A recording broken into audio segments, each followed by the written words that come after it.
Hello everyone, in this video we are going to start exercise 5.5 of class 6 maths. Okay, before doing the exercise you must aware about the perpendicular lines. Two intersecting lines which cross each other at right angle that are called as perpendicular lines, which means AB is perpendicular on CD. Okay, how to denote it? AB, this is the sign of perpendicular on line CD. Then in the first part of the exercise, what is asked? Which of the following are models of the perpendicular lines? Perpendicular lines means L-shaped.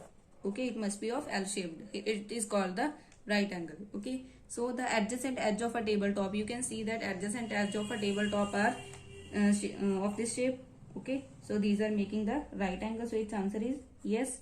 Then the lines of railway track. Lines of railway track are like this. These are called parallel lines, which never meet each other. Okay, so its answer is no, these are called parallel lines. Okay, next the line segment forming the letter L. If we will talk about L, I have already told that L shape is always a right angle. Fine. Then the letter V, you can see that it is acute angle, it is not the right angle, so it is these are not perpendicular lines. For second part, we have to draw a diagram. Let PQ be the perpendicular on the line segment XY. This is the line segment XY and PQ is the perpendicular. Okay.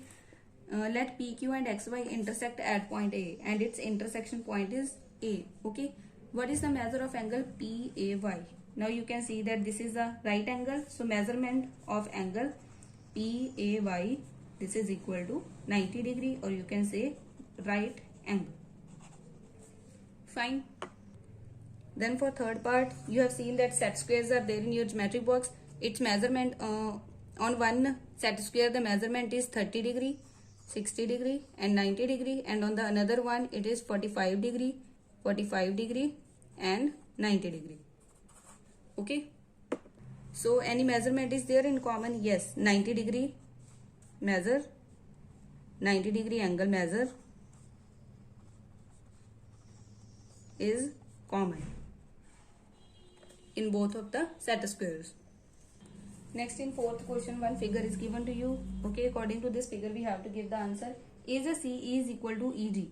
CE, this is E point. Okay, CE and EG.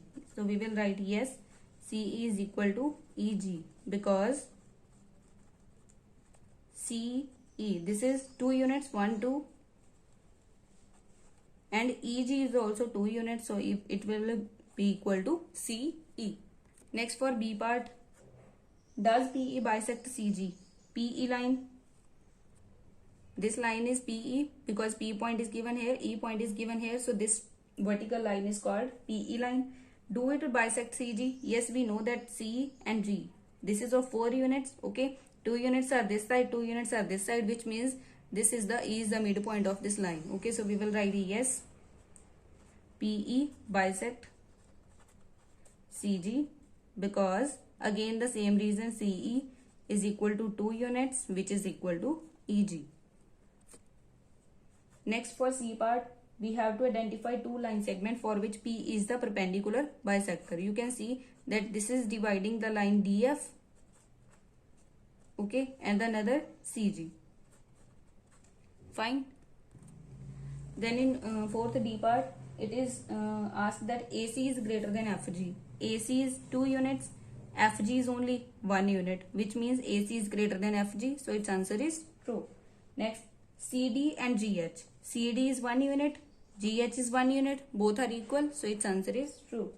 Then BC is less than EH. EH is 3 steps, okay, and BC is only 1 step, which means BC is less than EH. Okay, so its answer is also true.